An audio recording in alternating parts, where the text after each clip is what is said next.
नमस्कार। News station में आपका स्वागत है। भारतीय रेलवे इस समय देश के अलग अलग हिस्सों में स्टेशनों के रिडेवलपमेंट का काम कर रही है और इसी सिलसिले में मुंबई का सीएसएमटी रेलवे स्टेशन रिडिजाइन किया जाना है और इसके बारे में क्या क्या योजना है, क्या किया जाना है और अभी तक की क्या स्थिति है, इस पर बातचीत करने के लिए हमारे साथ हैं आईआरएसटीसी के एमडी संजीव लोहिया जी। आइए उन्हीं से बात करते हैं। लोहिया जी, आपका न्यूज स्टेशन में स्वागत है।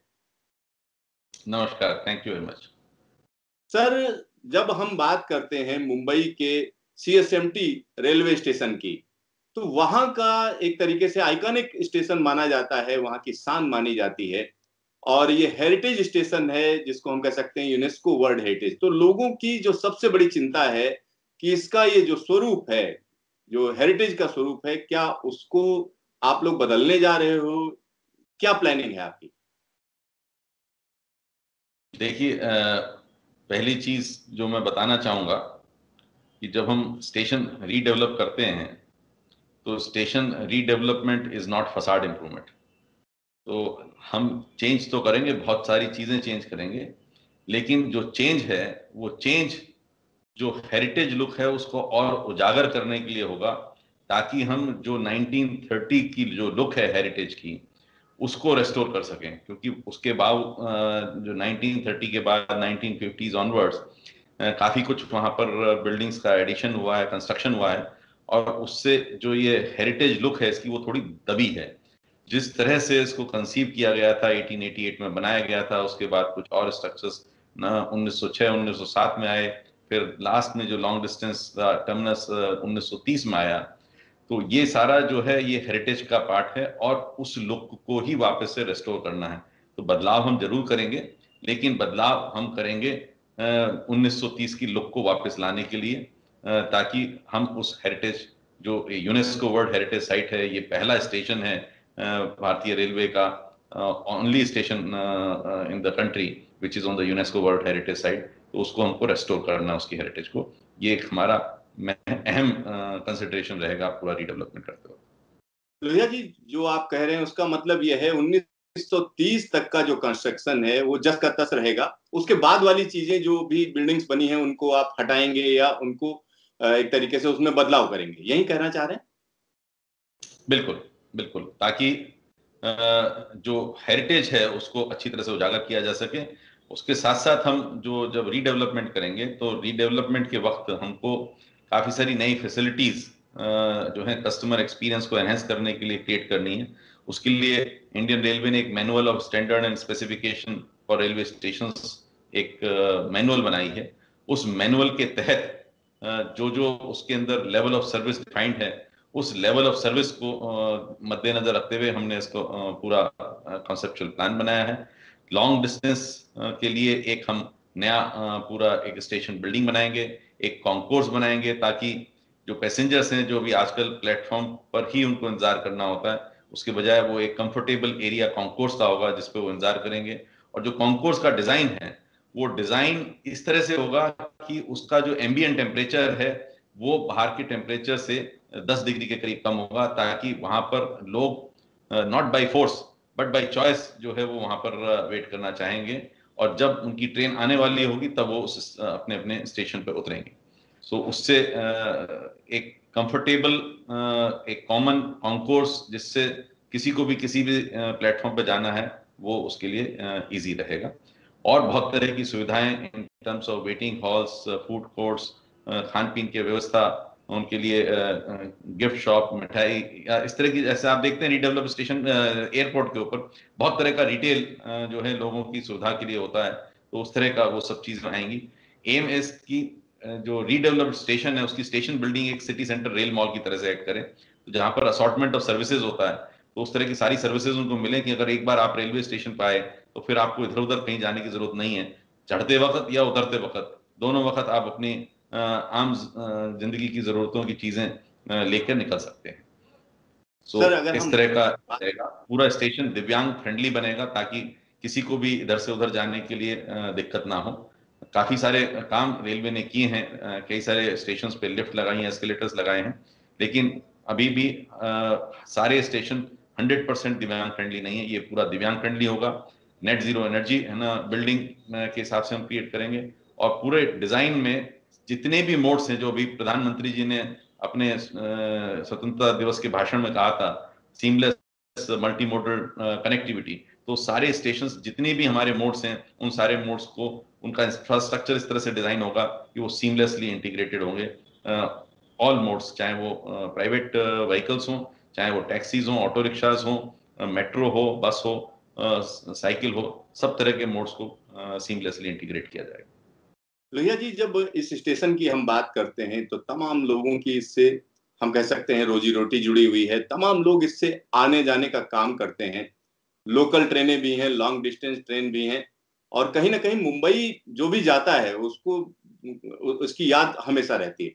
तो अगर हम बात करें इस पूरे स्टेशन के डिजाइन का, जो आप लोगों ने वो किया है कि कहाँ कहाँ क्या क्या हटाना है, तो इसमें किस तरीके की प्लानिंग है, कितना पैसा खर्च होगा, और जो पैसा खर्च होगा उसको किस तरीके से इस स्टेशन से आमदनी बढ़ाने की बात है? क्योंकि जब स्टेशन रीडेवलपमेंट की हम बात करते हैं तो कहीं ना कहीं रेलवे अपनी आमदनी बढ़ाने की भी बात करती है। तो क्या प्लानिंग है, कितने पैसे का इसमें पूरा हिसाब किताब किया गया है, और अभी तक की स्थिति क्या है? प्राइवेट कंपनियों को किस तरीके से इसमें इन्वॉल्व किया जाएगा? ऐसा है कि मुंबई देश की फाइनेंशियल कैपिटल है, और सीएसएमटी का अगर आप देखें हिस्टोरिकली भी बहुत अहम इसका महत्व है। पूरी इंडियन रेलवे के लिए एक बहुत महत्वपूर्ण स्टेशन है, मुंबई के लिए सबसे महत्वपूर्ण स्टेशन है। और क्योंकि रेलवे मुंबई से ही चालू हुई थी, तो सब तरह से जैसे भी देखें आप, इन terms of passengers, suburban, long distance, सबके हिसाब से एक बहुत ही इंपॉर्टेंट स्टेशन है। तो लगभग इसको पूरा रीडेवलप करने में, including cost of financing, railway redevelopment works etcetera etcetera, लगभग 1642 करोड़ की कीमत आएगी। और उस कीमत जो कंसेशनर लगाएगा, तो उसको उसका जो रेवेन्यू सोर्स है, वो रेवेन्यू सोर्स एसेंशियली, क्योंकि उसको 60 साल के लिए स्टेशन को ऑपरेट मेंटेन भी करना है, तो 3 तरह के टोटल रेवेन्यू सोर्सेज उसको मिलेंगे।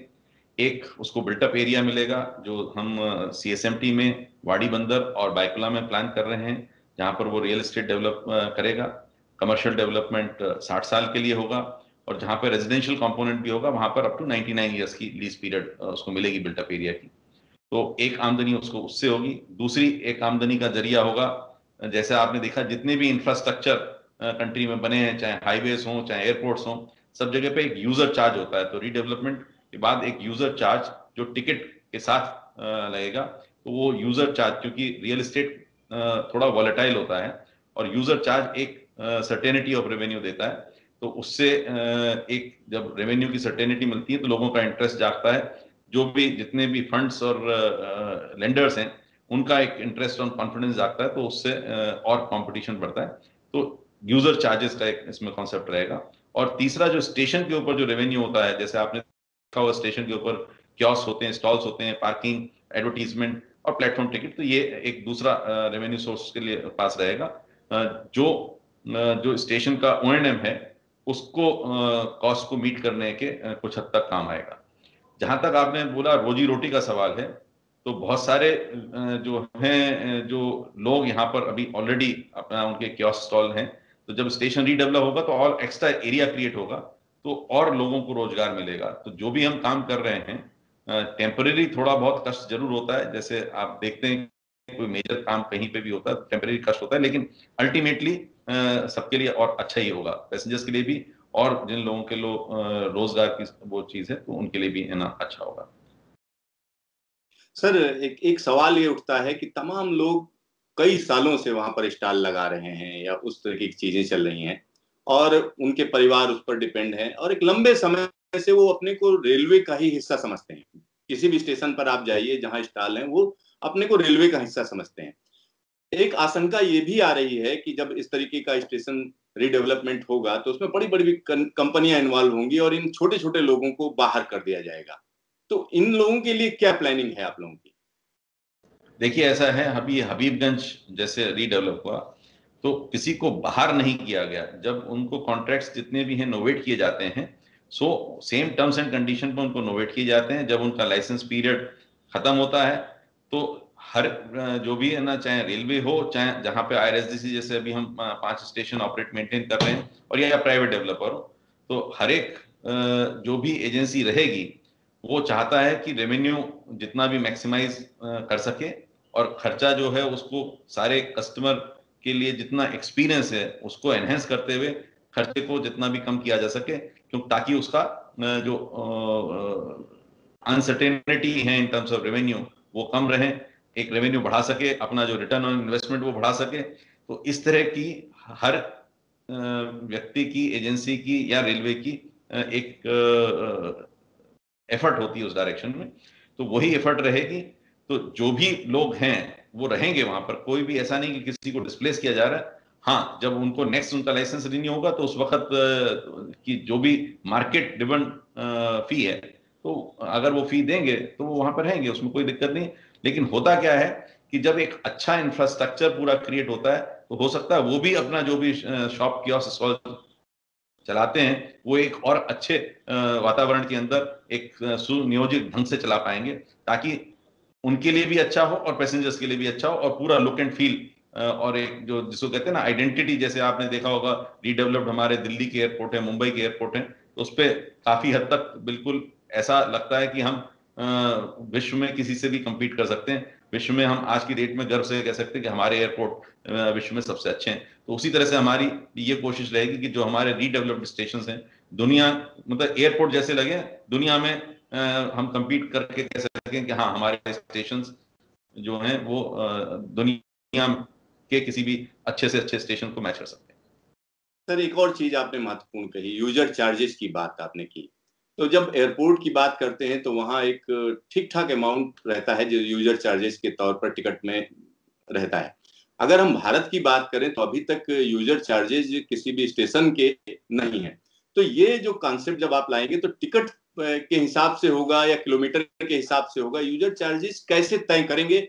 और इसको इसके लिए क्या कब तक जो है एक तरीके से नोटिफिकेशन आ जाएगी? देखिए, नोटिफिकेशन इसका मिनिस्ट्री ऑफ रेलवेज निकालेगी, और वो एक गवर्नमेंट की अप्रूवल वाली प्रक्रिया है। वो प्रक्रिया होने पर उसकी नोटिफिकेशन मंत्रालय निकालेगा। और जहां तक रहा एयरपोर्ट और रेलवे, जिस तरह का क्लाइंटेल जहां पर है, तो वो सब चीजों को ध्यान में रख के ही यूजर चार्जेस फिक्स किए जाएंगे। यूजर चार्जेस किसी भी पैसेंजर के ऊपर कोई बहुत बड़ा बोझ नहीं है ना, जो है बनने वाले हैं। जो पे कर सकते हैं और जो पे करना चाहिए उस तरह की फैसिलिटी के लिए, उसको ध्यान में रखते हुए ही उसको स्ट्रक्चर किया जाएगा। बाकी एग्जैक्टली जब है ना नोटिफिकेशन निकलेगा तो सब चीजें सामने आ जाएंगी। एयरपोर्ट में अगर आप देखें तो एयरपोर्ट का जो पूरे एयरपोर्ट को रीडेवलपमेंट की कॉस्ट है, उस कॉस्ट का काफी बड़ा हिस्सा, 80 से 90 या 95% हिस्सा वो यूजर चार्जेस से आता है, और एयरपोर्ट के रीडेवलपमेंट की कॉस्ट भी कई हजार करोड़ होती है। लेकिन रेलवे स्टेशन, इसलिए हम कोशिश कर रहे हैं कि उसकी एक तो कॉस्ट रीडेवलपमेंट की कम से कम हो, और रियल एस्टेट इसलिए यहाँ पर एक इंपॉर्टेंट कंपोनेंट है कि रियल एस्टेट भी सिग्निफिकेंट कॉस्ट जो है उसको मीट कर पाए, तो यूजर चार्जेस कम से कम लगे, उस तरह का प्लानिंग किया जा रहा है। सर, इसमें जैसे लोकल स्टेशन भी है, यानी लोकल ट्रेन्स भी यहाँ से चलेंगी, तो लोकल ट्रेन्स जो चलेंगी उनके लिए भी यूजर चार्जेस रहेंगे?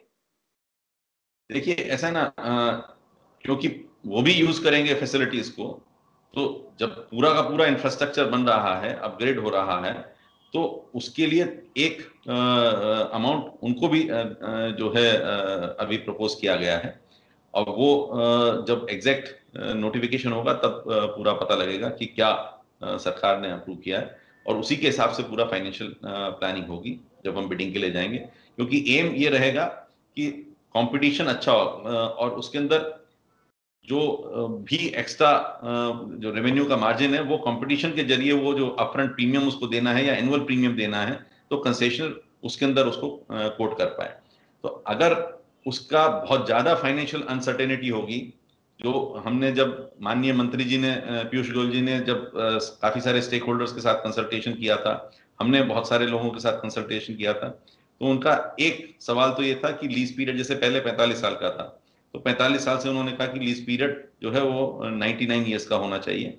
और जो कैबिनेट ने अप्रूव किया, उन्होंने किया है कि national transit oriented development policy के हिसाब से पूरा पूरा रीडेवलपमेंट होना चाहिए। जब ट्रांजिट ओरिएंटेड डेवलपमेंट पॉलिसी की बात करते हैं तो ट्रांजिट ओरिएंटेड डेवलपमेंट का मतलब है mix use, walk to work वाला कॉन्सेप्ट है।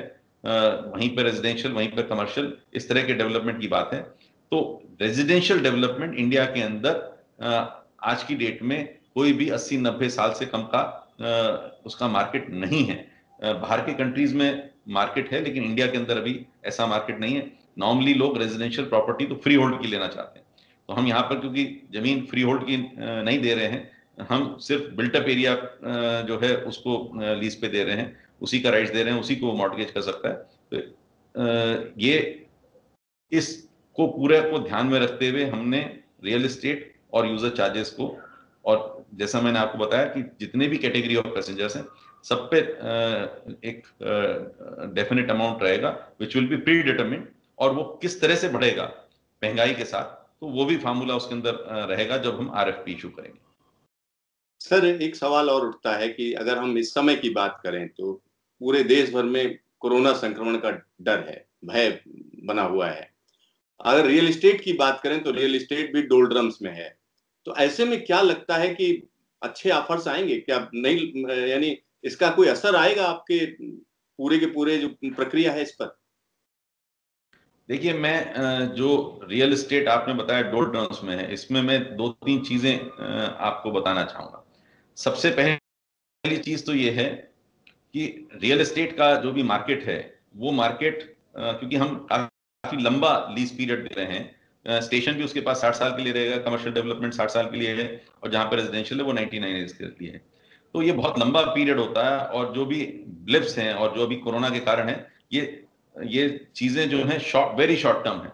अगर आप देखें 1918 में एपिडेमिक आया था, उसके बाद 2 वर्ल्ड वॉर्स हुए हैं, लेकिन ऐसा नहीं कि वो रियल एस्टेट जो जैसा 1918 में था वैसे ही कंटिन्यू किया, रियल एस्टेट ऊपर गया है। तो पहली चीज तो जो टेम्परेरी ब्लिप्स हैं वो लॉन्ग टर्म जो गेस्टेशन वाले जो प्रोजेक्ट्स हैं, इन्वेस्टमेंट प्रोजेक्ट्स हैं, तो उसके ऊपर बहुत मेजर इफेक्ट उसका नहीं आना चाहिए और नहीं आएगा। दूसरा, जो हमारा, अगर आप देश में देखें 2001 से 2011 ये पहला ऐसा डिकेड था जिसके अंदर जो ग्रोथ ऑफ अर्बन पॉपुलेशन है, it was more than the growth of rural population. आज की डेट में इंडिया में 31% जो जनसंख्या है वो हमारे शहरों में रहती है, और जो ग्लोबल एक्सपीरियंस है उसके हिसाब से अभी शहरीकरण हो रहा है, और जब तक ये पॉपुलेशन लगभग 60% के करीब आसपास पहुंचती तब तक ये स्टेबलाइजेशन होता है। बहुत सारे कंट्रीज में, जैसे कोरिया का अगर आप एग्जांपल लें, वहां पर 80% से ज्यादा लोग शहरों में रहते हैं। तो अभी ये शहरीकरण और होगा, और जब ये शहरीकरण और होगा तो नेचुरली आपको शहरों में और स्पेस की, कमर्शियल रेजिडेंशियल दोनों की जरूरत होगी। और रेलवे स्टेशन, क्योंकि ये एक मास ट्रांजिट हब है, तो यहाँ पर नेचुरल जो है ग्रोथ ऑफ पॉपुलेशन इस जगह पर, क्योंकि ये सिटी सेंटर है, तो ये एक बहुत अच्छी जगह है। जो शहर के बाहर वाला जगह है उसके अंदर हो सकता है लोग फिर भी थोड़ा बहुत सोचें, बट ये जगह क्योंकि बिल्कुल शहर के अंदर है, और जब इस तरह का जो हम डेवलपमेंट प्लान कर रहे हैं, जहां पे हम एक रेलोपोलिस बनाने जा रहे हैं, एक मिनी स्मार्ट सिटी बनाने जा रहे हैं, तो यहाँ पर लोगों को रहना और वर्क करना एक बहुत इजी रहेगा। और तीसरी चीज जो मैं बताना चाहूंगा कि हमने 4 स्टेशन, अमृतसर, नागपुर, ग्वालियर और साबरमती का अभी हमने आरएफक्यू खोला 26 जून को। हमारे पास टोटल 32 बिड्स आए, और उसमें से 29 जो है वो क्वालिफाई हुए आरएफक्यू स्टेज पे।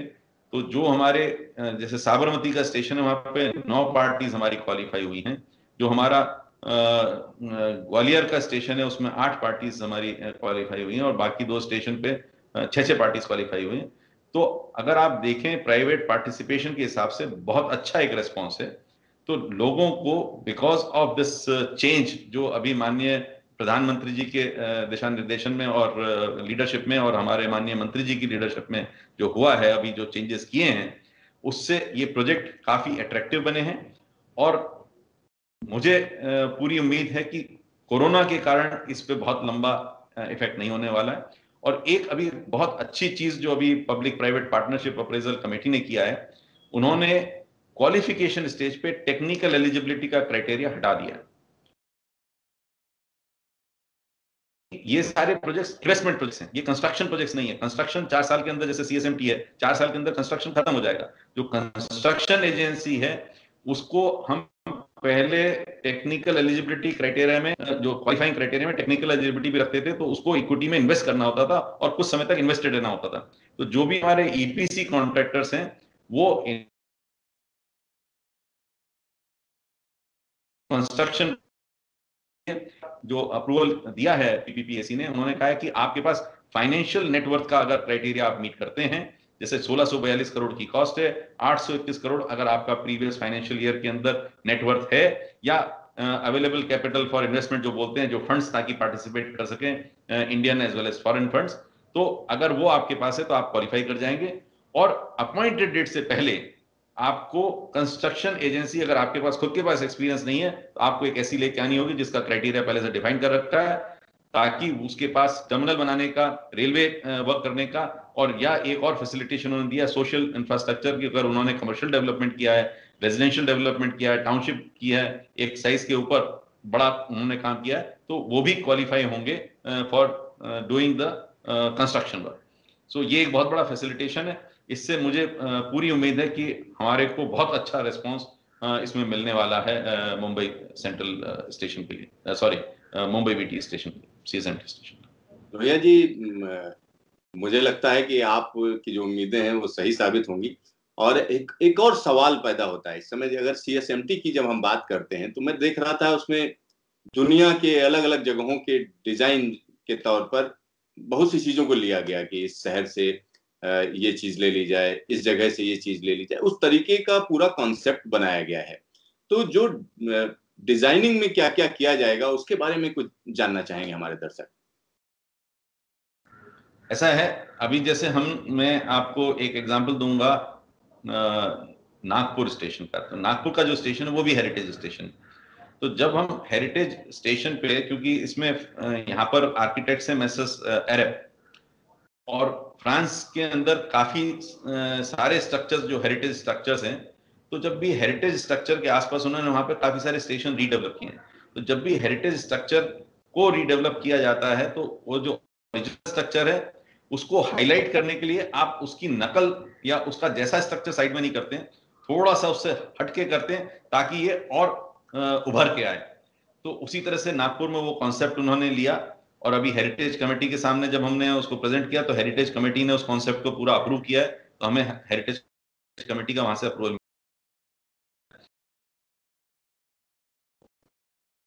कमेटी से एक कंसल्टेशन ऑलरेडी पास में हो चुका है, उनकी जितनी कमेंट्स आए हैं उसको लिया है। तो जो हमारा हेरिटेज स्ट्रक्चर जो मैंने बताया जैसे 1930 तक का है, तो उसको और उजागर करने के लिए उसकी नकल और नहीं मारी जाएगी जहां पर हम नया स्ट्रक्चर बना रहे हैं।